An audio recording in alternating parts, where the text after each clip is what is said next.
मैंने सुना है मुल्ला नसरुद्दीन लखनऊ के एक नवाब का नौकर था।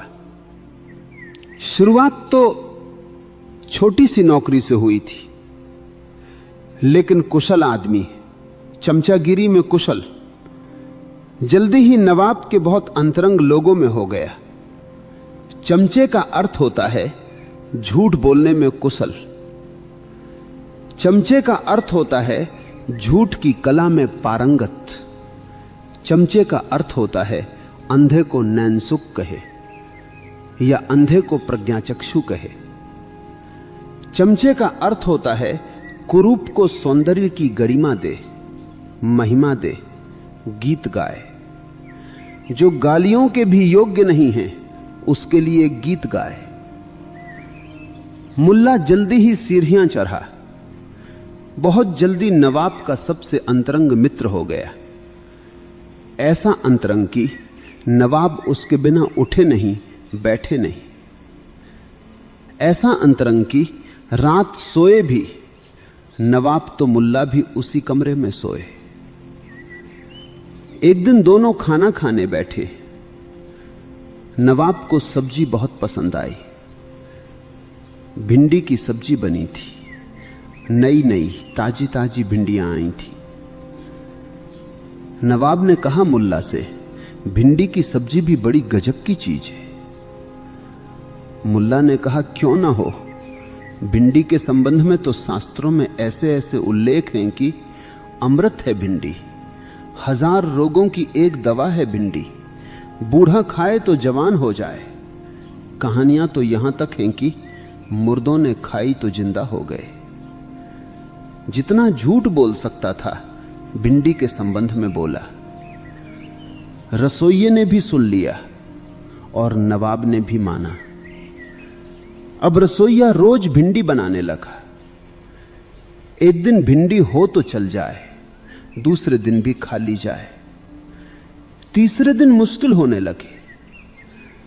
जब 7वें दिन फिर भिंडी बनी तो नवाब ने थाली फेर दी। कहा, यह क्या मचा रखा है, क्या मुझे मारोगे? भिंडी भिंडी भिंडी। मुल्ला नसरुद्दीन एकदम आग बबूला हो गया। उसने भी थाली फेर दी। कहा, यह रसोइया पागल है, भिंडी तो जहर है। शास्त्रों में तो साफ लिखा है, जवान खाएं तो बूढ़े हो जाएं और बूढ़े खाएं तो मर जाएं। बच्चों ने खाई है, बाल सफेद हो गए। नवाब ने चकित होकर कहा, अरे नसरुद्दीन, बच्चों ने खाई है, बाल सफेद हो गए। नवाब ने चकित होकर कहा, अरे नसरुद्दीन, 7 दिन पहले तो तुम कुछ और कहते थे। नसरुद्दीन ने कहा, मालिक, मैं आपका गुलाम हूं, भिंडी का नहीं।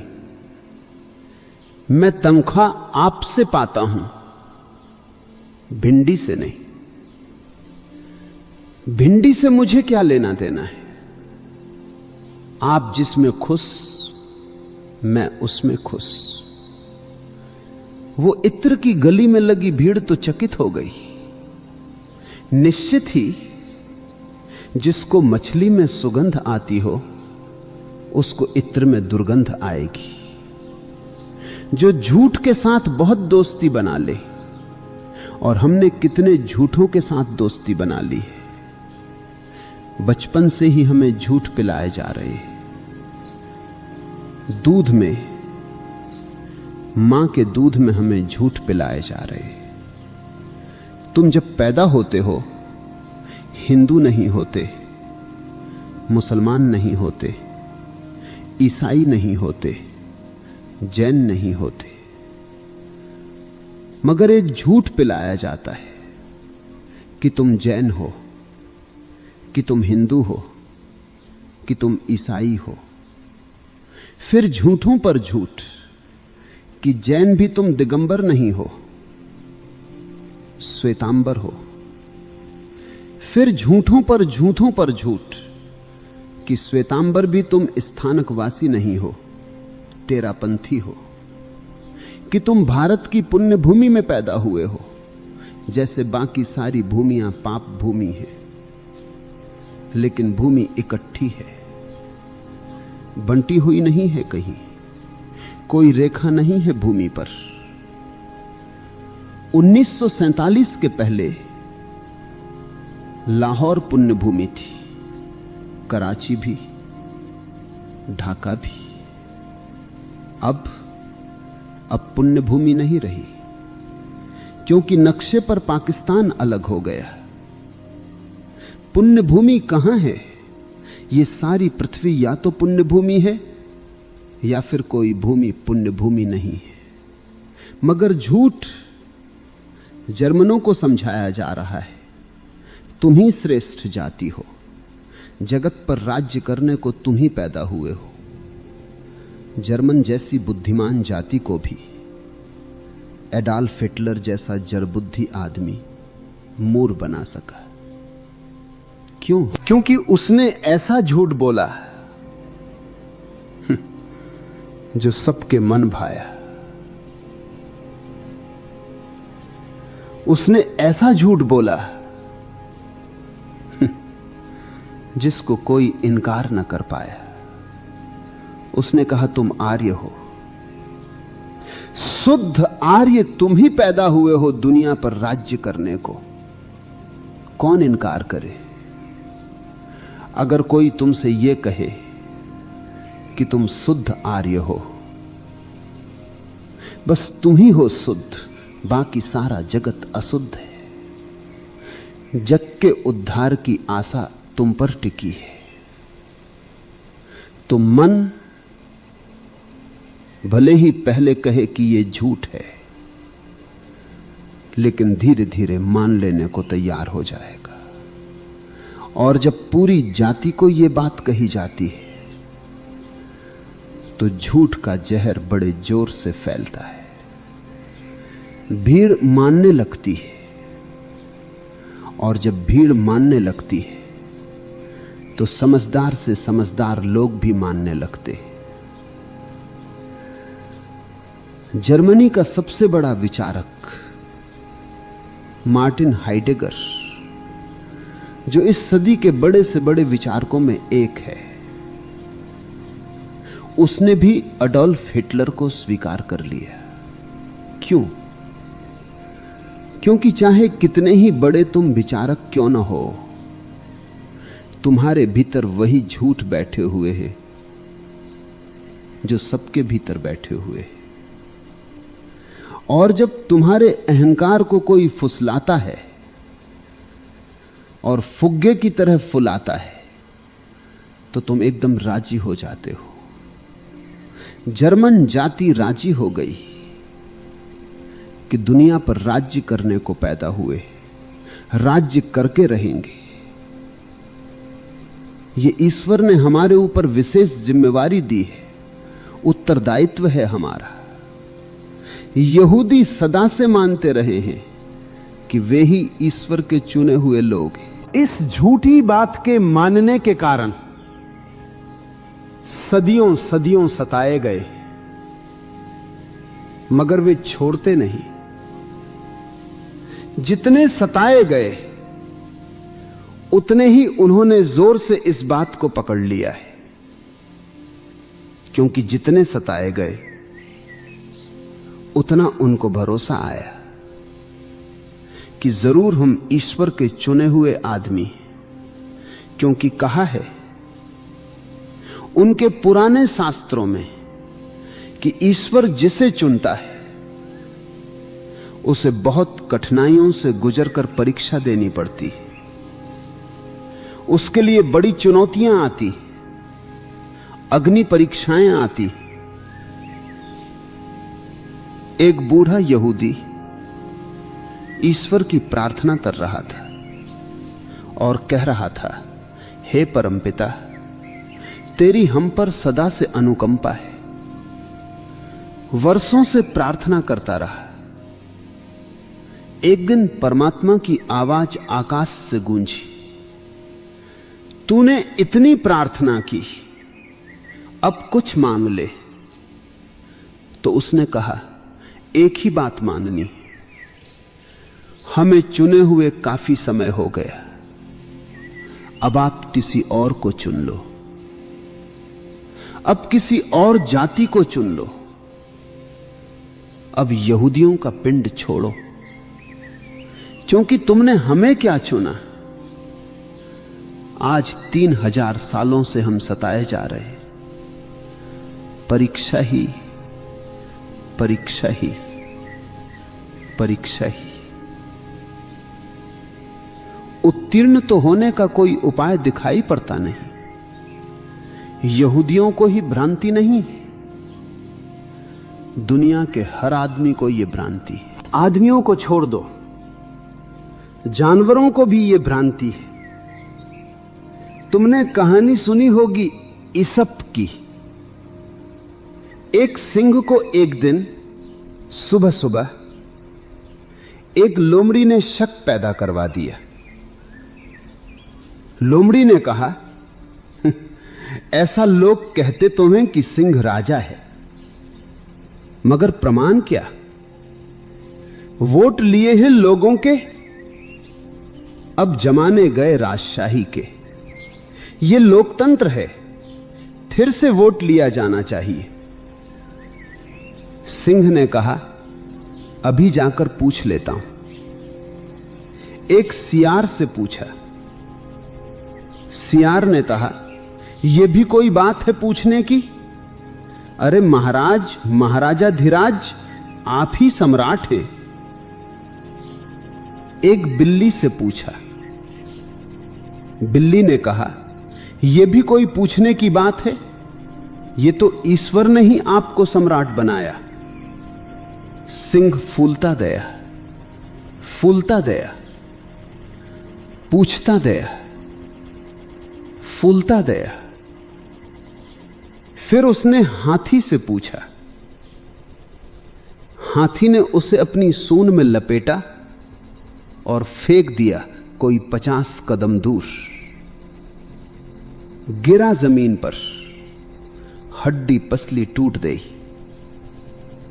झाड़ झूर कर अपने को उठकर खड़ा हुआ और कहा, भाई, अगर तुम्हें ठीक उत्तर मालूम नहीं तो कह देते।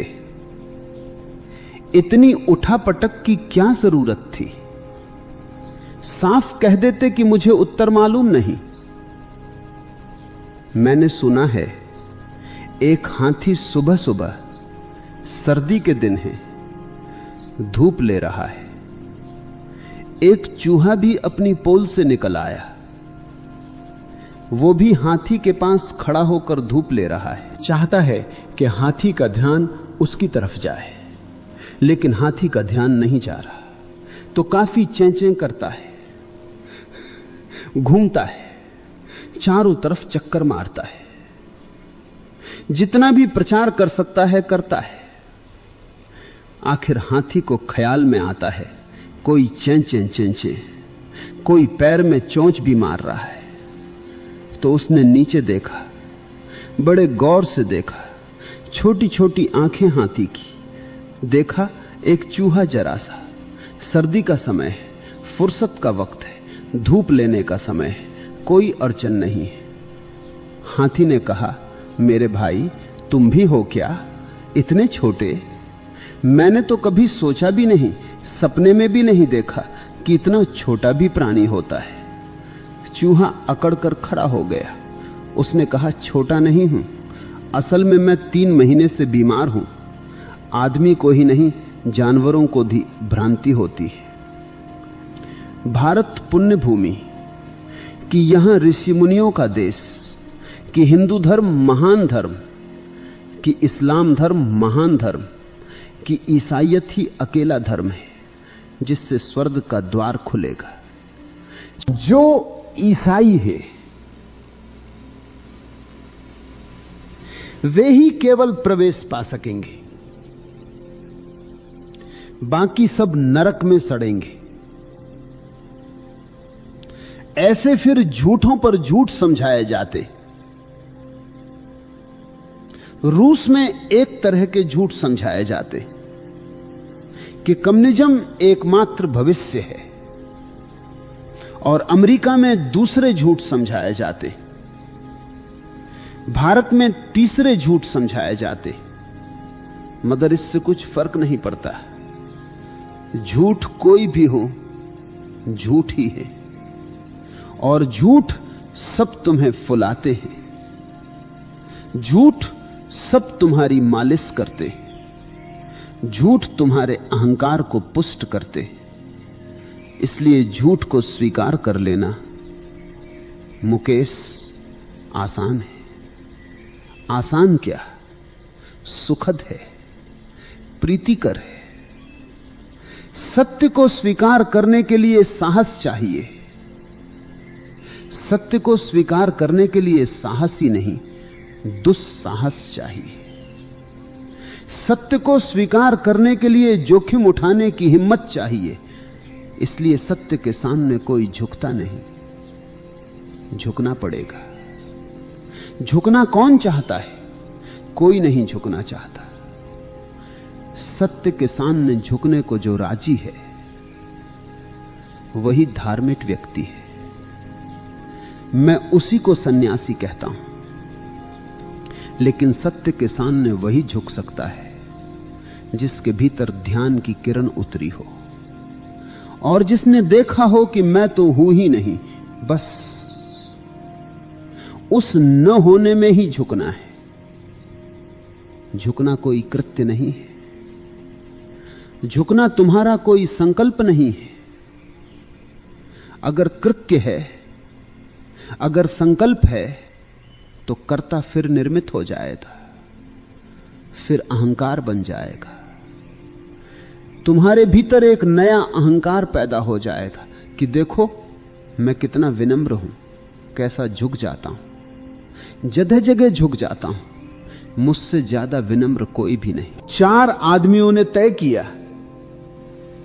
कि वे एक गुफा में बैठकर ध्यान करेंगे, मौन रखेंगे, जब तक ज्ञानोपलब्धि ना हो जाए, जब तक निर्विकल्प समाधि ना लग जाए, तब तक हटेंगे नहीं, तब तक मौन नहीं तोड़ेंगे। कोई 5-7 मिनट ही बीते होंगे कि पहला आदमी बोला, अरे पता नहीं मैं घर की बिजली बुझाकर आया कि नहीं। 5 बजे उठकर चला आया हूं, बिजली जलती न छोड़ आया हो। दूसरे आदमी ने कहा, हमने तय किया है कि चुप रहेंगे और तुम बोल गए। तीसरे आदमी ने कहा, भैया बोल तो तुम भी गए।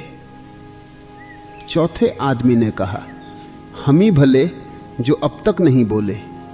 ध्यान इस जगत में सर्वाधिक बहुमूल्य घटना है, क्योंकि ध्यान अर्थात मौन, ध्यान अर्थात निर्विचार, ध्यान अर्थात एक शून्य चैतन्य की अवस्था। जब चैतन्य तो पूरा होता है, लेकिन चैतन्य के समक्ष कोई विषय नहीं होता, कोई विचार नहीं होता, बस चैतन्य मात्र। उस चैतन्य की घड़ी में तुम जानोगे तुम नहीं हो, परमात्मा है। यही झुकना है। और अगर ये जाने बिना तुम झुके तो तुम्हारा झुकना भी झूठ होगा, तुम्हारा झुकना औपचारिक होगा, और तब तुम्हारे भीतर एक नया अहंकार शुरू होगा जो विनम्र आदमी में पाया जाता है।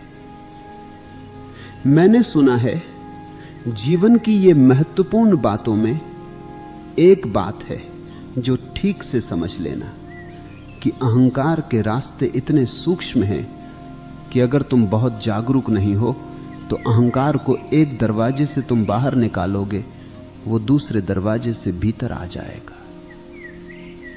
अहंकार इतना कुशल है कि वो विनम्रता का भी आवरण लेकर तुम्हारे भीतर आ सकता है। दुनिया में विनम्रता का भी अहंकार होता है। लोग हैं ऐसे जिनको ये दंभ है कि उनसे ज्यादा विनम्र और कोई भी नहीं, मगर ये भाषा तो वही रही। अहंकार की रही, कुछ फर्क ना पड़ा। अकड़ तो वही रही, कुछ फर्क ना पड़ा। मूर्ता जरा भी न बदली। निरहंकारिता को सारे धर्मों ने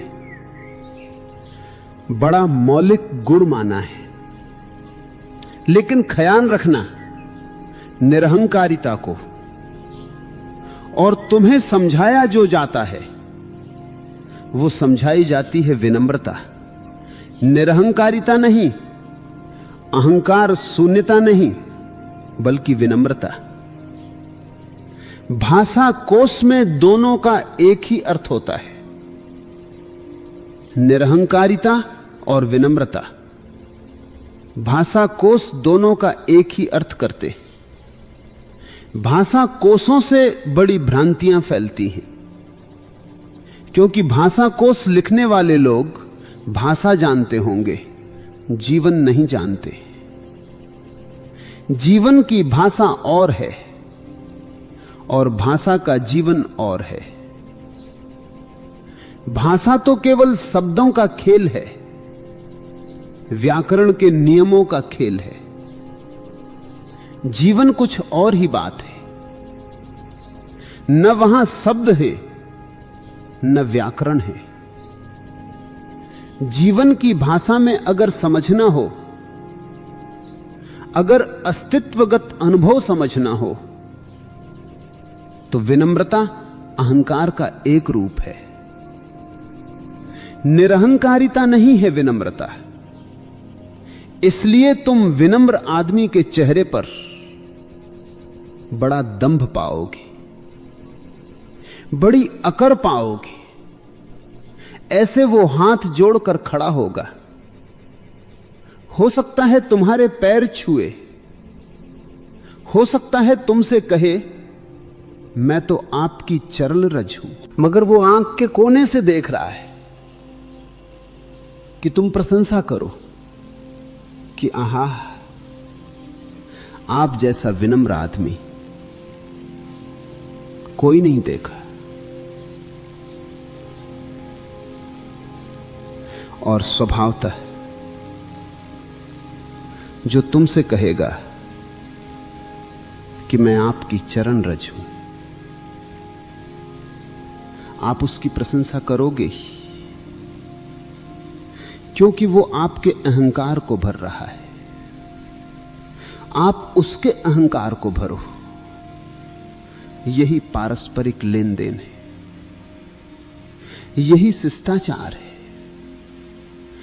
कभी कोई आदमी आपसे कहे कि मैं आपके चरण की धूल हूं। ऐसा एक दफे हुआ, एक मुसलमान फकीर को लोग मेरे पास ले आए। उन्होंने मुझे कहा कि वो बड़ा विनम्र आदमी है, हर किसी के पैर छू लेता है, राह चलते लोगों के पैर छू लेता है, आपसे मिलाना है। मैंने कहा जरूर ले आओ। फकीर आया, एकदम मेरे पैरों में गिर पड़ा, साष्टांग दंडवत है। पैर के नीचे की धूल उठाकर उसने अपने माथे पर टीका कर लिया। मुझसे बोला, मैं आपके चरणों की धूल हूं। मैंने कहा निश्चित तुम बिल्कुल ठीक कहते हो, चरणों की ही धूल हो। वो आदमी बहुत चौंका, उसने मुझे बड़े क्रोध से देखा। मैंने कहा तुमने बिल्कुल सत्य कहा, यही मेरी भी समझ है। तुम्हें देखकर ही मैं समझ गया कि तुम चरणों की धूल से ज्यादा नहीं हो। वो आदमी कहने लगा, आप आदमी कैसे हैं? मैंने न मालूम कितने लोगों के चरण छुए हैं, बड़े बड़े महात्माओं के पास गया, लेकिन कभी किसी ने मुझे इस तरह की कठोर बात नहीं कही। मैंने कहा, कठोर? मैं तो सिर्फ तुम्हारी बात से राजी हो रहा हूं।